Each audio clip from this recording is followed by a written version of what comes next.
Hello, my name is Mordred Viking, and I'd like to welcome you to this patch notes.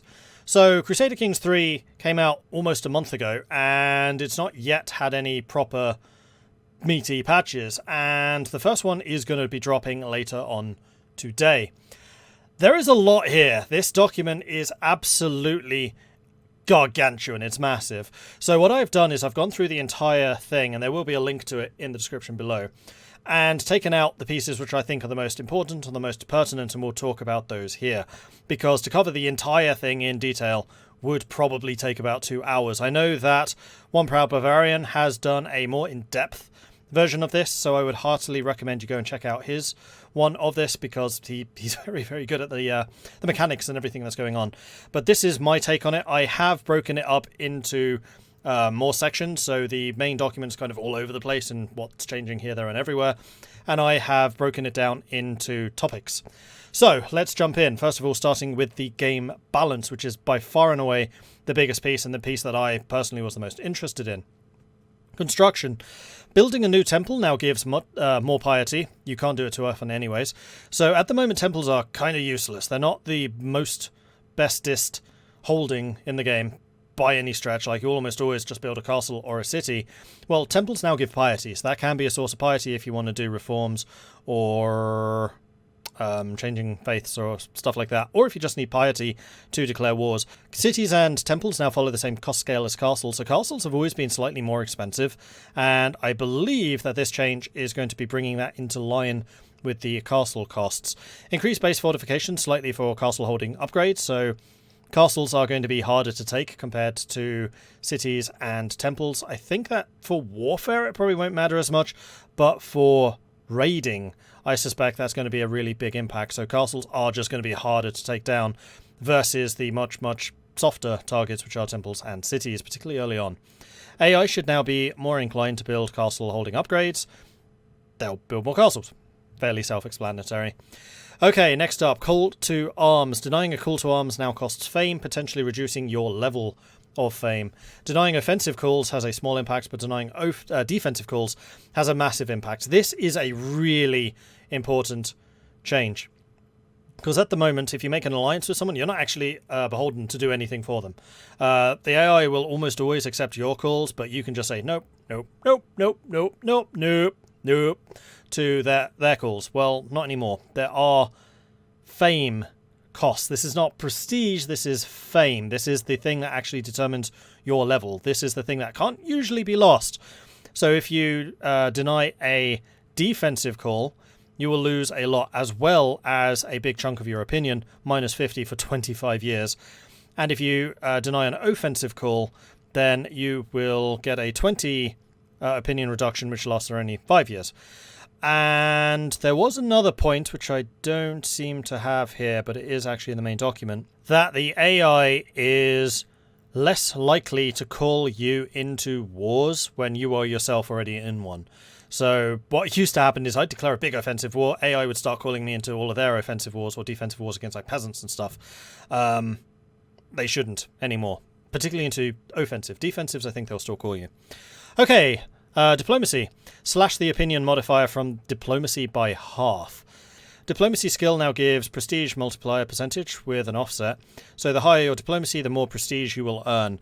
Great for tribals, bit pointless for feudals.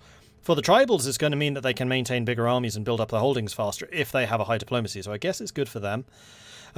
Made diplomacy affect opinion gained from gifts much more. So I guess this is to offset the opinion modifier reduction, where you can basically bribe people to make them like you. And at the moment, diplomacy didn't seem to have a massive impact on this.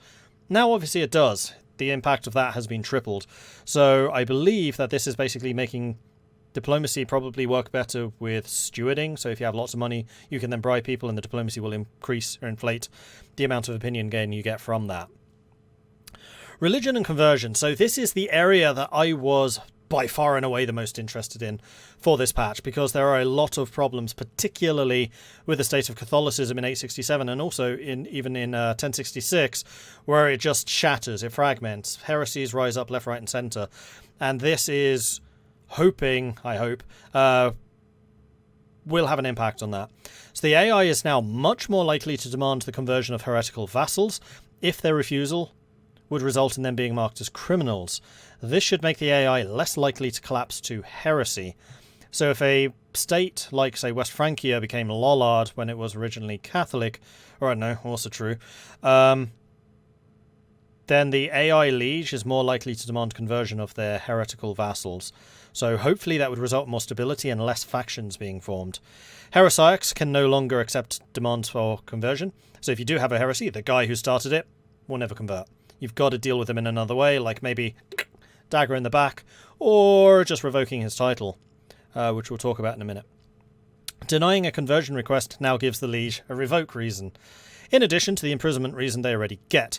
So I do wonder if heresiarchs, you can demand the conversion, they'll just say no, or if you're just blocked from demanding it, because if they say no, you then have a legitimate reason to revoke.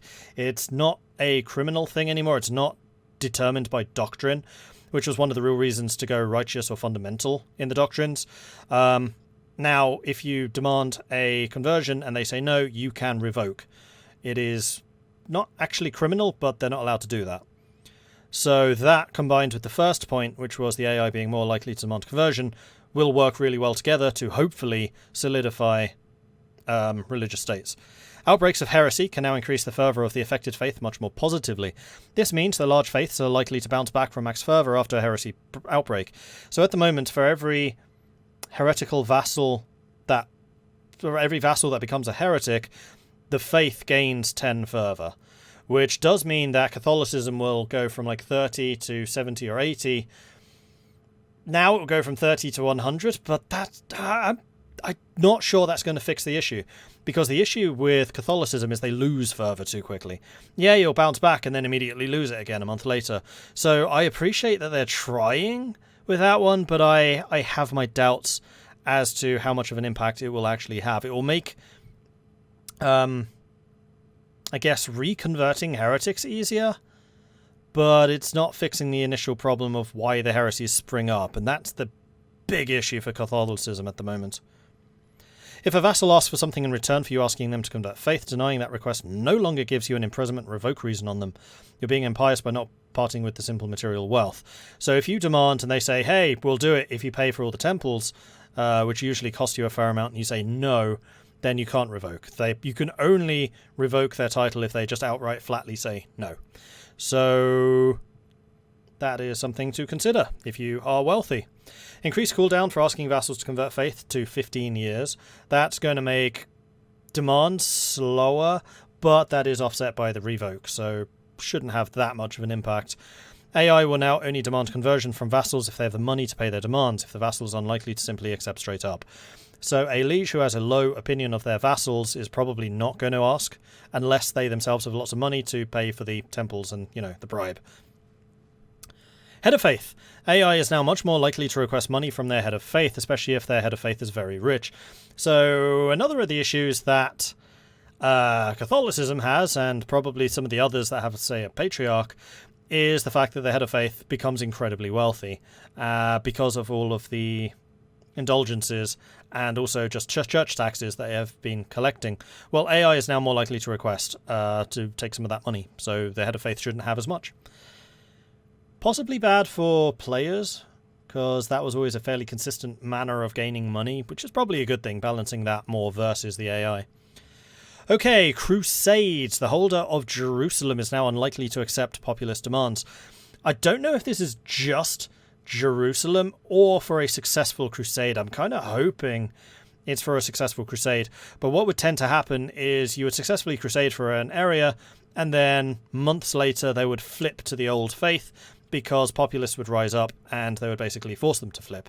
That shouldn't happen anymore, and that is going to be further improved by winning a great holy war, as the attacker now refills all levies and garrisons in the counties taken.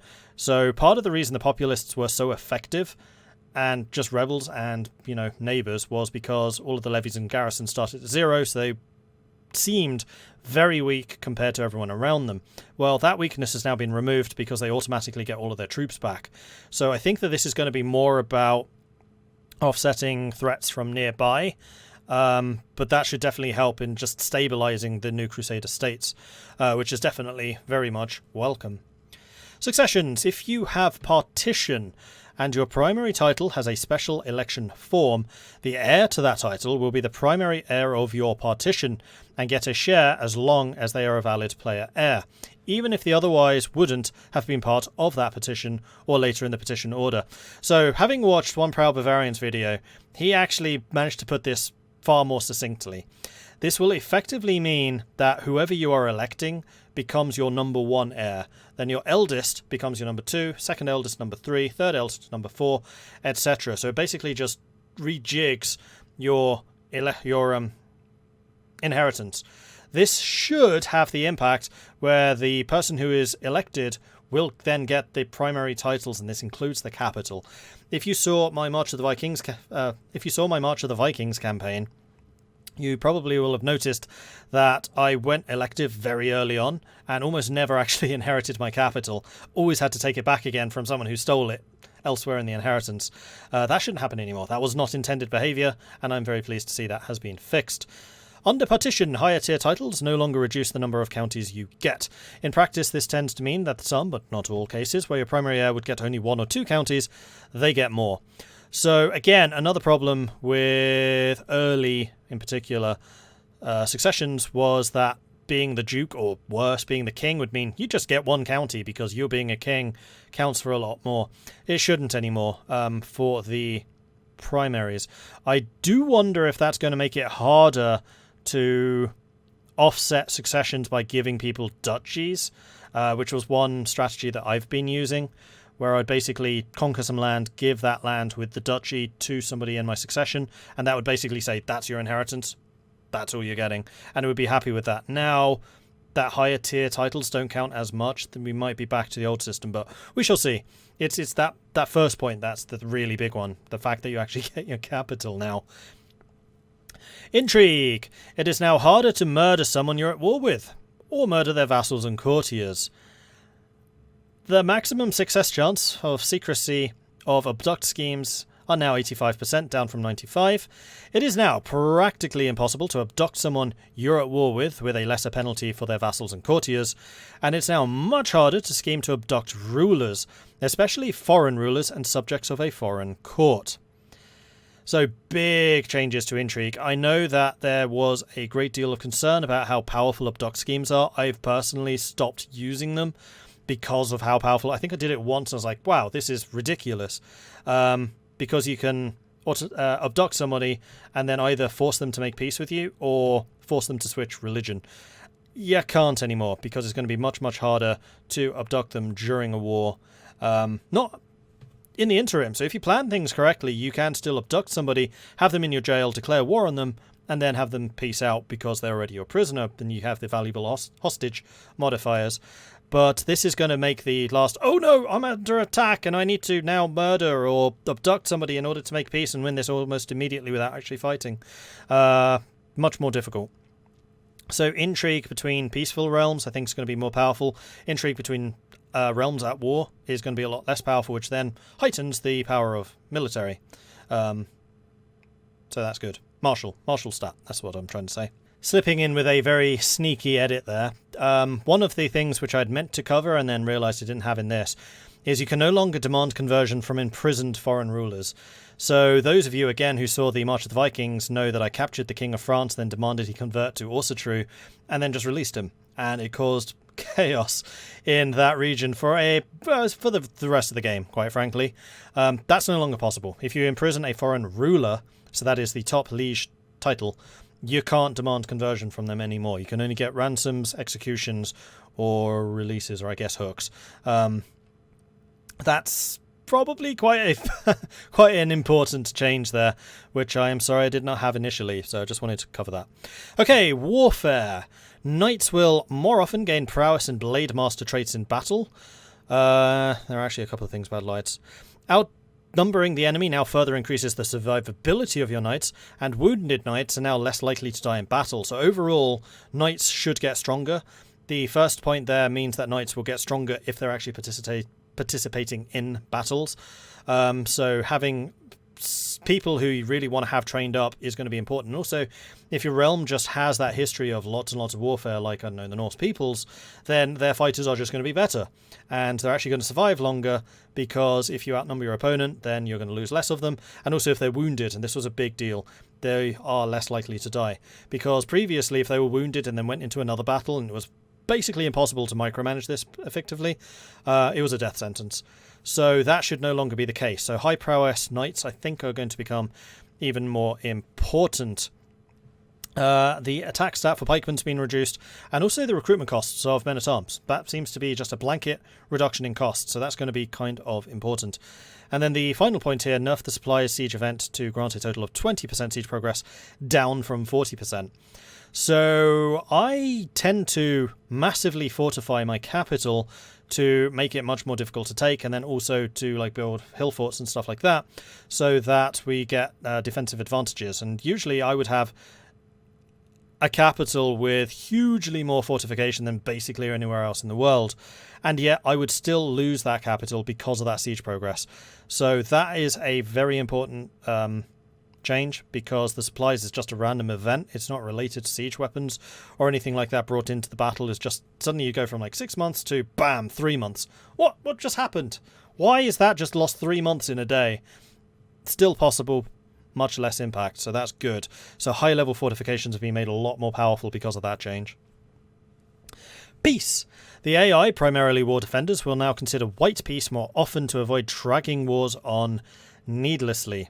They'll look at how long the war has lasted for and compare that to their current war score. This should reduce the number of extremely drawn-out wars, and the AI will now account for bankruptcy when considering white peace. Starting at minus 100 gold, the AI will then progressively pursue white peace more as they fall deeper into debt. Minus 2 years of income, minus 4 years of income, offsetting this by how close they are to winning. So if they're at 80 or higher war score, then they will have a toughen it out modifier, which means that they're less likely to accept the white peace, because they expect to make money which will pay for those debts. So I think that this is going to be much less of a black and white, either you're completely victorious or you're completely defeated in a war. AI will now say, okay, this war's gone on for a really long time, we should probably just peace out, which I know has been problematic for me in the past, and I'm sure it has been for you as well. Furthermore, this is hinting at the fact that they are shifting how the economy works, and I'm going to tie that in nicely to the economy. Rebalance debt so it now comes in levels. The higher the level, the harsher the penalties. Penalties include levy reductions to make severely indebted realms collapse easier. So going into debt, and I know I've very often seen the AI go into pretty heavy debt, especially the really big empires, for example the Abbasids. If they do that, their realms are going to become much more unstable because they start incurring these penalties, which can also reduce the strength of their army, making that any factions rising that much more powerful. And then they're also more likely to wipe peace out with their enemies if they are going into debt. So these large, unwieldy, economically poor states are now going to struggle. So if you have a more centralized, wealthy, high-income nation, then you're going to be able to kind of win the war of attrition against those unwieldy guys. Mongols. So in the March of the Vikings campaign, the Mongols appeared, and that's about all they did. They took, I think, maybe a kingdom, if that, and then just completely petered out and became completely useless. Well, the Mongols have been radically empowered.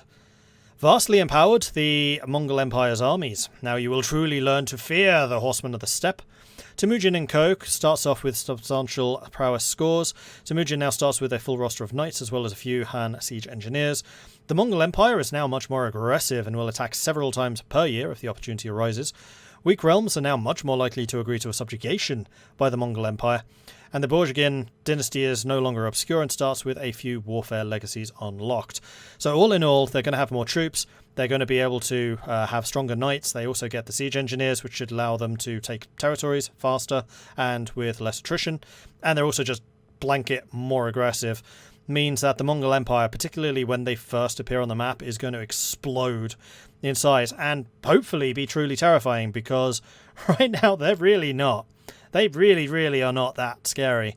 So I am hoping that this leads to a real map-changing experience when the Mongols arrive, and that's going to be a real concern for the eastern and northeastern realms.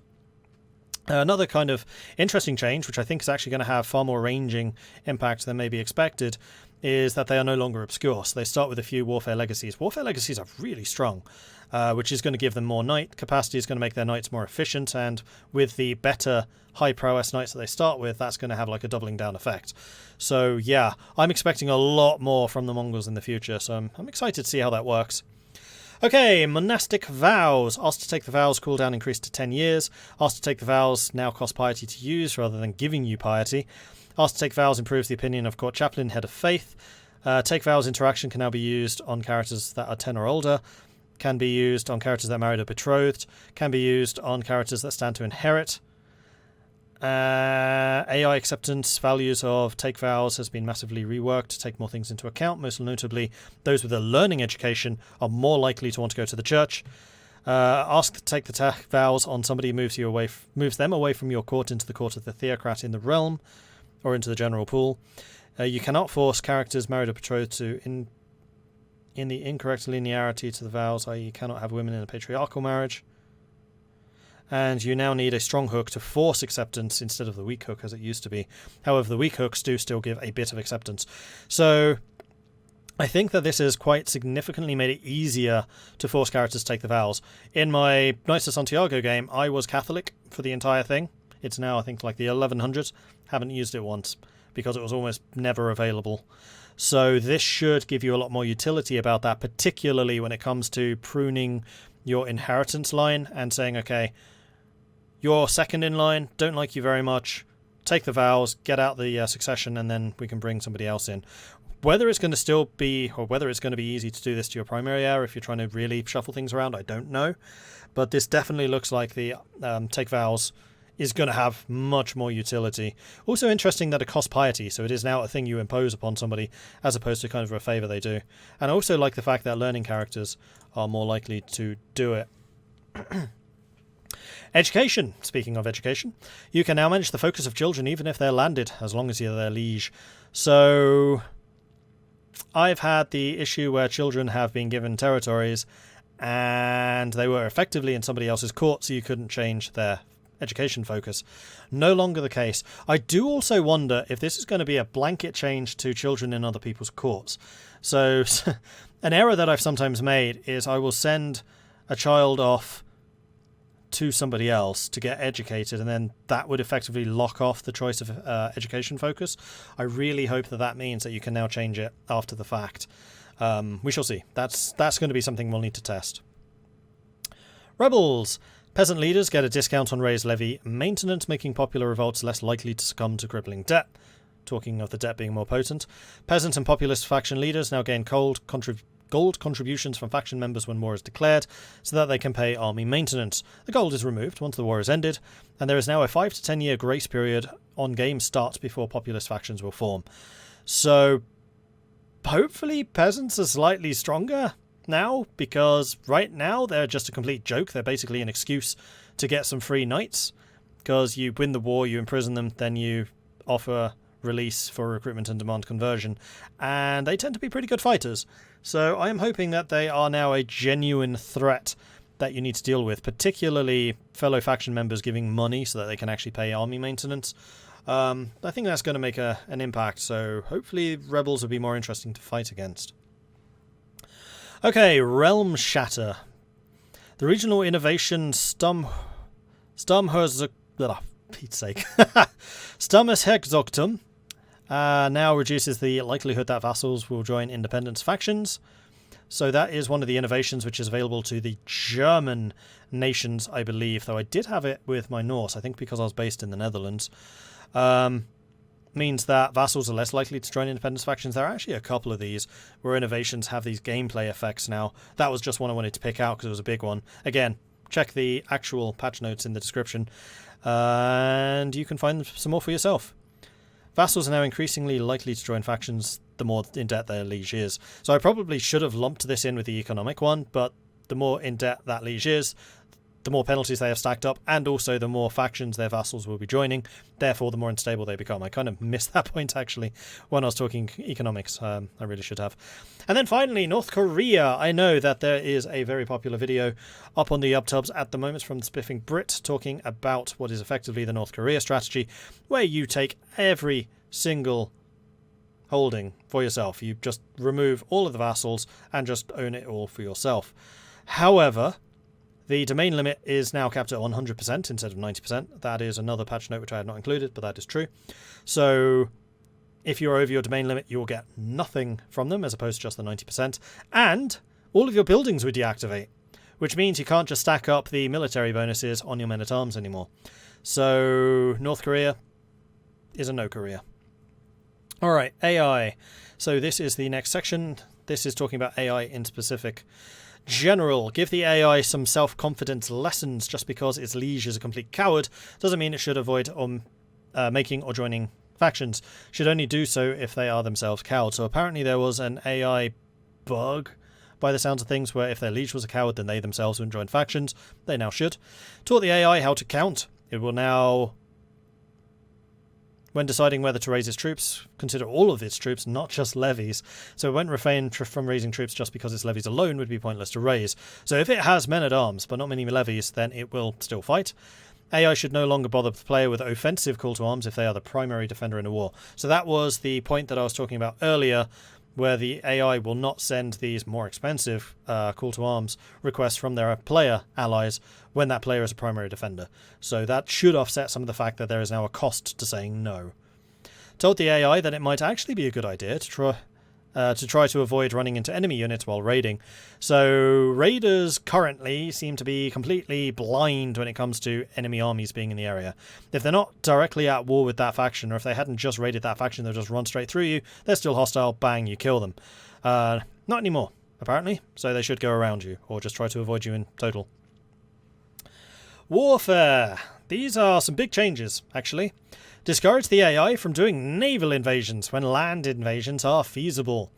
So there is a current problem where AI armies would run out to sea, then land like 2 counties away, and basically be stuck with the -30 amphibious landing penalty for the next month, which allowed you to really finesse the AI into very, very bad battle situations because of how stupid they were. That should be less likely. We'll need to see exactly how that functions in-game.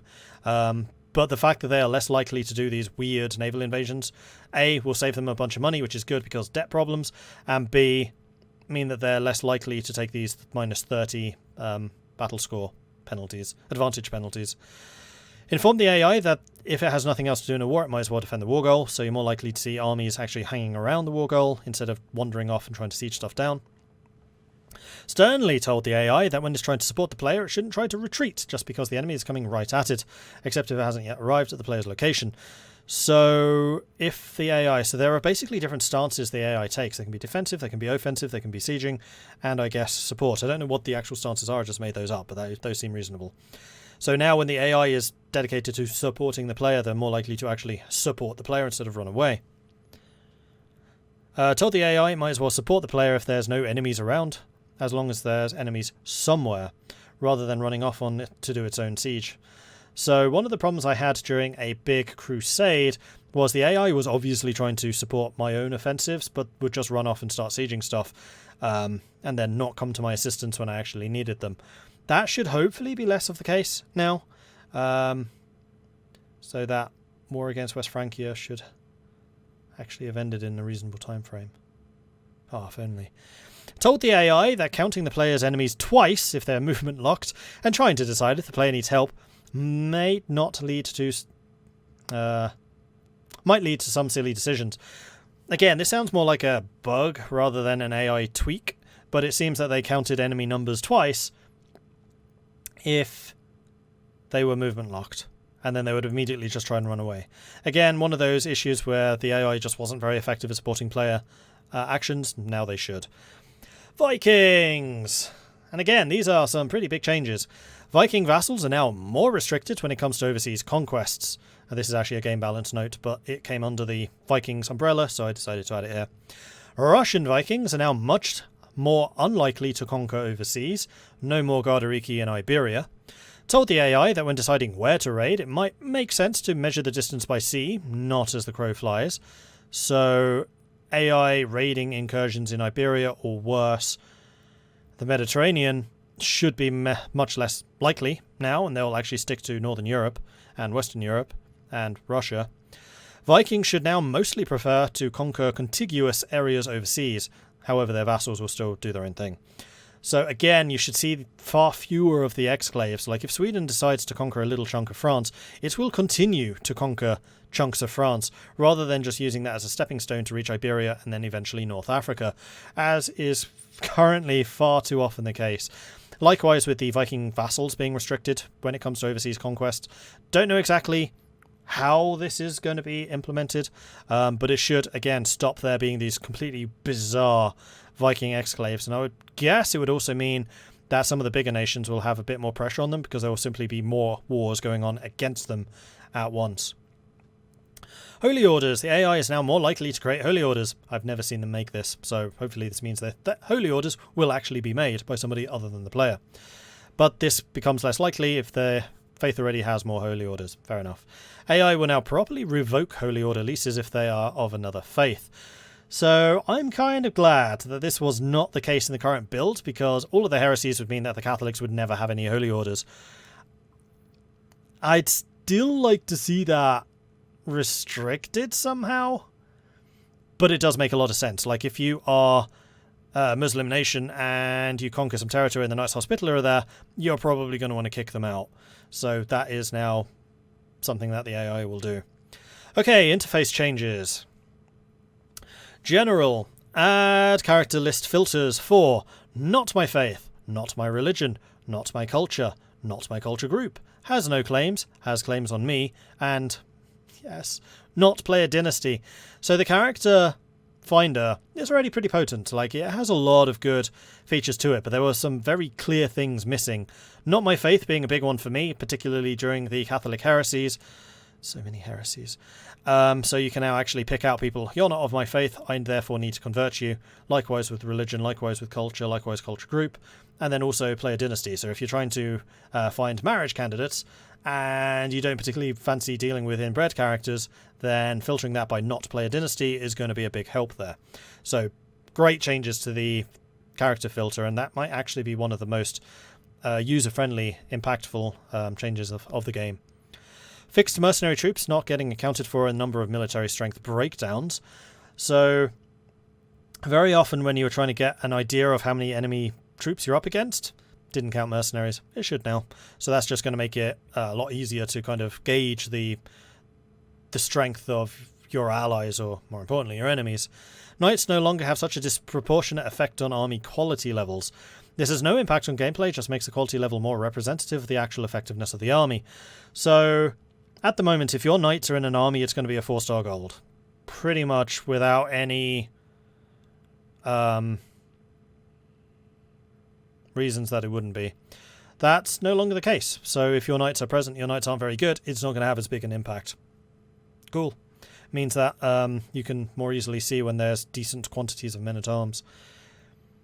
Made it clear that the knight game concept that knights represent both characters and their retinue of troops. A knight isn't single-handedly causing 30 casualties. Unless they're a Viking. Fixed. The will not accept icon and tooltip now only shows up interactions when there's no combination of options that will lead to the recipient accepting. No more will not accept on ransoms when they'll gladly accept as long as you're willing to pay.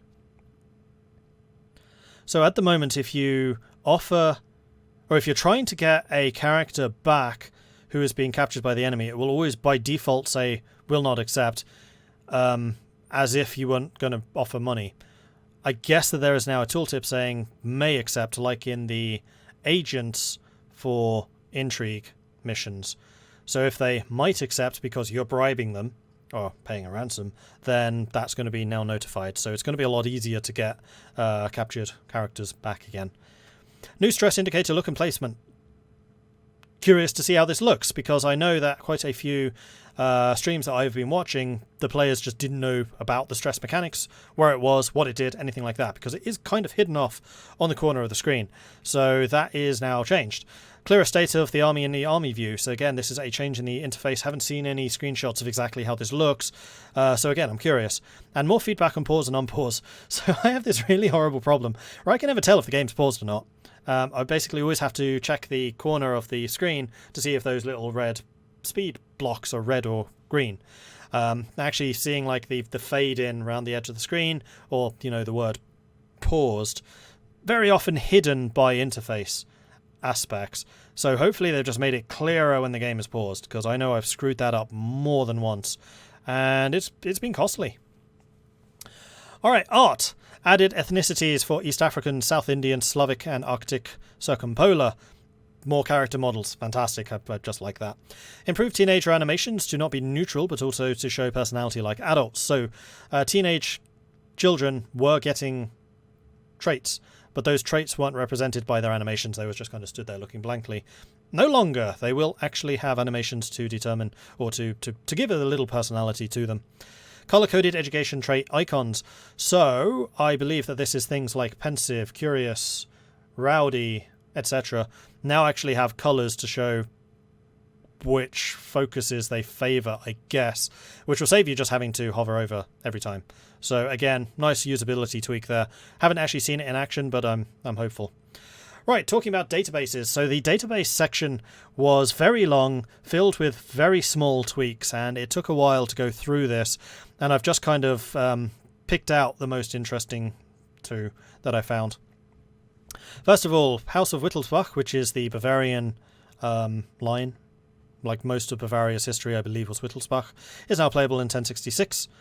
Otto I, Count of Schweden, has been granted the county of Rothenburg, which encompasses the area of Schweden Castle. So if you want to play as the von Wittelsbachs, you now can. Split up the much too big Viking count north of Sweden. So that was Jörgen. No, I can't remember the actual name. I just remember that it was one of the most ridiculous names. Has been split up, so he's not quite as powerful, and he will not be as big an aid to Eric the Heathen any longer. So playing as the Ursatru in 1066, I think, just got harder. Bug fixes. Your children will no longer leave your court just because they're bold. Daughters won't run off in male-dominated societies, and sons won't run off in a female-dominated society. So I didn't even realise that this was a bug, but it does actually make sense, because my children would very frequently leave my court. And that's because I liked bold trait, made them better fighters. So if they were bold, they just left. So now they shouldn't. Like, very often I had characters leaving when, as soon as I hit like the age of 17, they're like, yeah, you haven't done anything for me, bye. Now they shouldn't. Knights that kill or wound commanders now have a chance to gain, increase their prowess or prestige. I'd actually meant to add this to the knights change further up. But basically, knights that are really effective in battle have a further chance to increase prowess or gain some prestige. Show maximum possible tax and levies for bishops in the endorsement tooltip. So at the moment, if your court chaplain likes you with a +1 opinion or higher, then you get the full amount of money and levies from all of the religious holdings in your realm. Didn't actually tell you how much money or how many levies this was going to be, and I think a lot of people will be surprised just how many it will be. One of the most important people, except probably for the spy master to keep happy, is your bishop, is the court chaplain. So now this is actually going to show you the impact of the church's levies and taxes. Spy masters will no longer try to dig up dirt on themselves, so there was definitely a recurring joke where spy masters would dig up dirt and then try to assassinate themselves. Stewards would try to target themselves for getting claims. They won't anymore. I don't know whether if they'll just say no, or if they'll try and it will just go on and on and on. I don't know, but there's clearly a mechanic in place now that will stop them doing missions that will affect themselves. You are no longer malnourished or obese for life. I had seen this reported by chat, where obese characters would always be obese even if they were trying to reduce weight, which is one of the decisions you could take. That was apparently a bug, has now been fixed. Can no longer demand a conversion from imprisoned foreign rulers. Okay, so I did have this in my list. I just had it in the wrong place. So we've already talked about this one. You can no longer demand conversion from imprisoned foreign rulers. And then vassals who agree to a conversion during a heresy outbreak can no longer immediately reconvert to the heresy.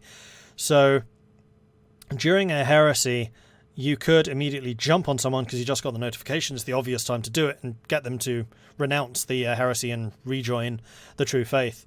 However, that would then give a chance for them to immediately reconvert to the heresy and basically waste a bunch of time because you were then set with the 10-year timer, 15-year timer now. That should no longer be a problem, so as soon as somebody switches, you can try and switch them back. And then user modding. So there is a massive chunk of the changes document dedicated to modding. It is far too much for me to cover in this. So again, I would heartily recommend you go and check out the full list of patch notes in the description below. And on that note, I want to say that I've probably missed some. There are over 1,000 lines of patch changes coming in 1.1. And as you can see here, I've covered maybe 160 or so, not counting all the spaces I've added. So there are a lot that I may have skipped over. If you see any which you think are particularly pertinent, please put them in the comments. If you have any comments on how I have covered this, if you disagree with any of the analysis that I have presented here, if I've misread something, please do let me know in the comments. Or if you just want to highlight something that you think is, hey, this is really cool, or why the hell has Paradox done that? Let me know in the comments as well. It would be great to hear from you there. And while we're on the topic of YouTube type stuff, hit that like button if you have enjoyed this video, and if you want to see more of this type of thing, then also consider subscribing. I do a lot of Crusader Kings III coverage at the moment because I think it is a rather excellent game. Anyway, that's it from me for now, so thanks everyone for watching. I hope you've enjoyed this. I will see you next time. Until then, goodbye.